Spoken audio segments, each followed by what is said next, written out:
You'll be talking to. She will be here? Uh-huh. Or did you want to just call her and put her on Yeah, she went to a speakerphone? restaurant. Oh, I'm recording it so she can watch. Okay. Okay, so, but she'll be here tomorrow Mhm. for surgery, and then, so when we finish surgery, you would like me to go out and talk with her? Yeah. Okay, I'll do that, okay? Sure. Okay, so as I was saying, we're gonna start out by making 3 little incisions between the rib space, put a video camera in, get a view, make some assessments, and then make a decision is, you know, we're gonna verify that yes, this is the paraganglioma, yes, it is sitting on the aortic arch, just like the CT scans have said. And then the key is how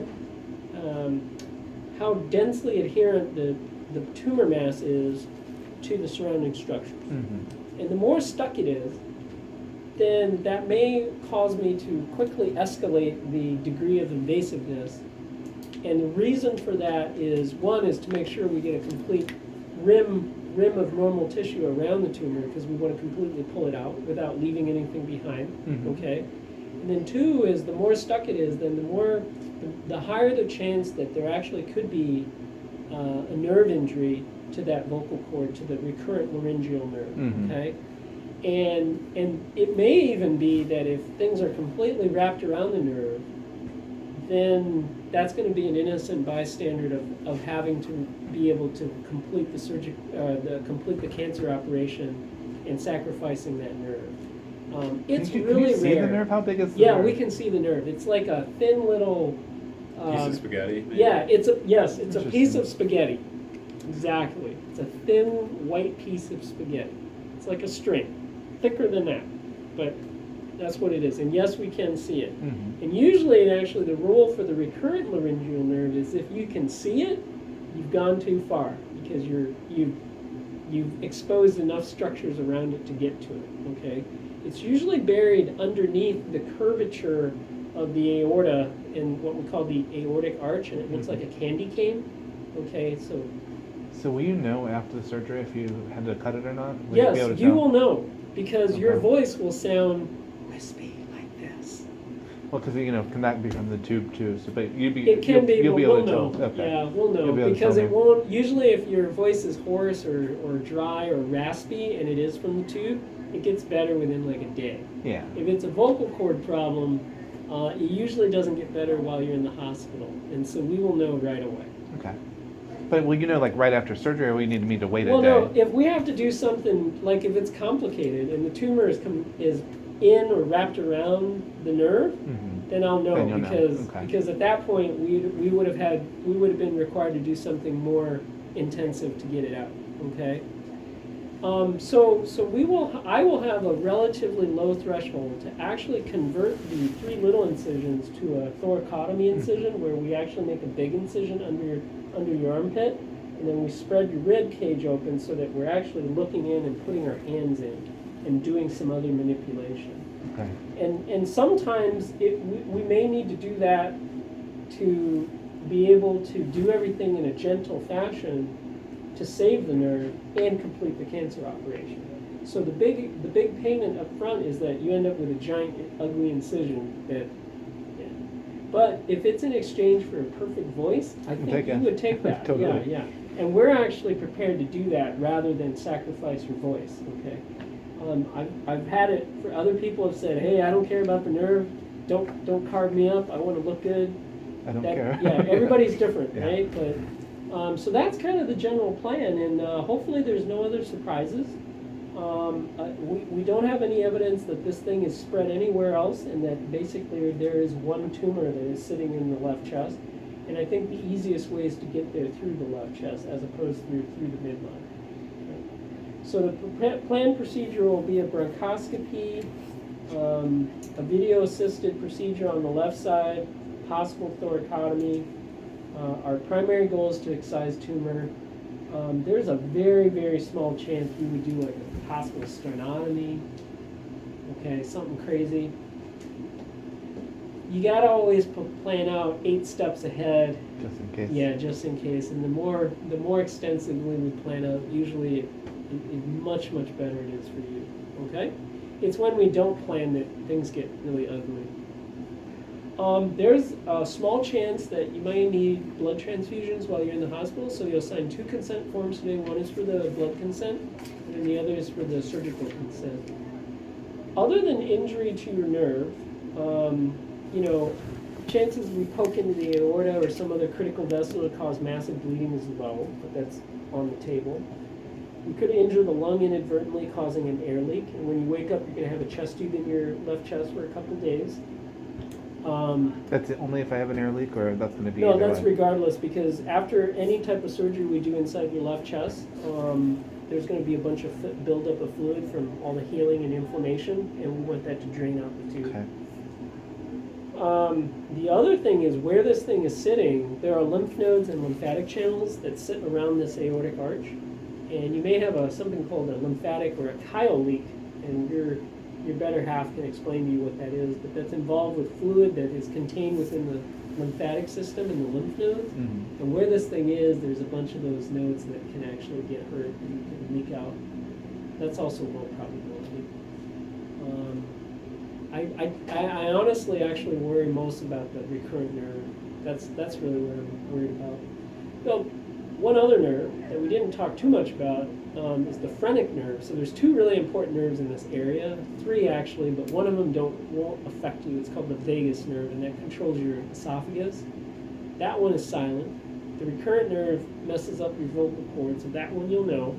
And then the phrenic nerve is one that we could actually see immediately after surgery because it controls the position of your diaphragm, which is that breathing muscle in your left chest. And again, I think that's low probability that we would hurt that nerve, but again, it's all in the same neighborhood. What are the repercussions of hurting that nerve? Well, if it's permanently knocked out, it actually you lose the function of your diaphragm. In which case, then we'd have to potentially do a second procedure to restore some better function to the diaphragm. The diaphragm moves up and down, and when the nerve is injured, it stops moving and it sits upward. And when it sits upward like that, it compresses your lung.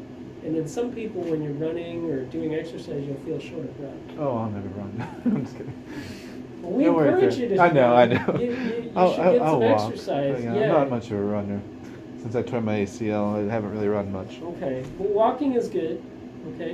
And then, did you get that tooth abscess thing figured out? Yeah, I had 3 teeth pulled on Tuesday. Really? Last Tuesday. By who? A dentist. Did they say they were rotten? Yeah, they said they were abscessed.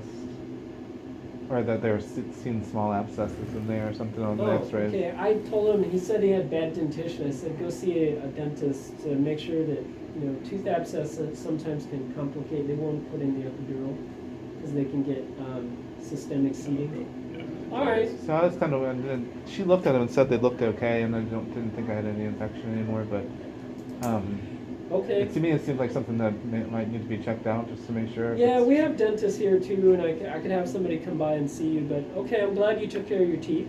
Yeah, that'll be All good right. for me. What else? There's a number they were worried about blood clotting, T something, TPP, or it was, He's talking about his coax. PTT. there we go. Yeah. What was it? It was like, when he first came in, it was 39. What was his INR? I forgot. They repeated it though, and it was okay. I know. Oh, they repeated and it was normal? Does that concern you at all, though? If I'm not too bad a Nope, a unless number? you have some weird bleeding problem or platelet problem. I've you're- never bled a lot yeah. from, All you have is basically this paraganglioma history from this gene mutation. Okay. Yeah, then I think we're okay. What else? How long do you think the surgery's going to last? It's all just up in the air as to what you have to do, I A guess. couple hours is kind of what I'll quote, depending on the complexity and the nuance of what we end up having to do. In many ways, if I had a crystal ball into how stuck this thing was, and we did the thoracotomy and got this, it would actually go faster. When we use the video camera, sometimes because of the limited space that we're working in, the maneuvers take a little bit longer to execute. So I'm guessing maybe you could tell your significant other maybe 2 to 3 hours. Okay. An hour, probably. This is the surgery consent? It says you consent to the surgery. We talked about everything with you, and then if you needed blood products, you consent for them. Okay. So, right there Yeah, where it yeah, says yeah. signature of Yeah, patient. whatever they want to hold or give. Yeah, right now. You play in a band? I do. I play with a violinist, Oh, nice. and Oh, I play solo a lot too. Cool. But I really like playing with my violinist. Originals or cover? Yeah, I write songs and I sing. Nice. Where are you from? I'm from Newport, Kentucky. Oh, okay. Mike, he played he gave a concert to all of us in the atrium Oh, yeah? a couple weeks ago, I think. Oh, cool. Oh, sorry, just date right here. Because they're done. Oh. Well, mine's a blue. Oh. It's suspicious. The good part is with the story, you know, with the chance I'll lose my voice. That's sort of gotten me attention. So I got to go on this big radio show that's like played for 1 million people all Wow. across the world. Oh, and, really? yeah, and I was played in this huge auditorium, and like I got a standing ovation from the crowd. It was like my happiest. Oh, okay, well. So it really is kind of, this tumor has been a payoff tumor. So if you can keep my voice, you know, I've exploited the tumor enough for a little bit of notoriety, but now I didn't need to be able to sing. But the really good news is I have a friend who is she has a beautiful voice, and she agreed to sing for me if I can't sing, so sing my songs. So it might actually turn out being the best thing ever if I Then you'd can't have a sing band, anymore. yeah? Yeah. Then you'd have a bona fide multi-person band. Well, I have a violinist already, and then so, and her voice is spectacular. So, it wouldn't be the worst thing, but I would prefer not to lose my voice, but it wouldn't be the worst the worst thing that Oh, ever wait, hey, happened. can I get you to send a blood consent?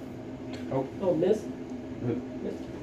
I can sign it, right? Oh, okay. Can I witness?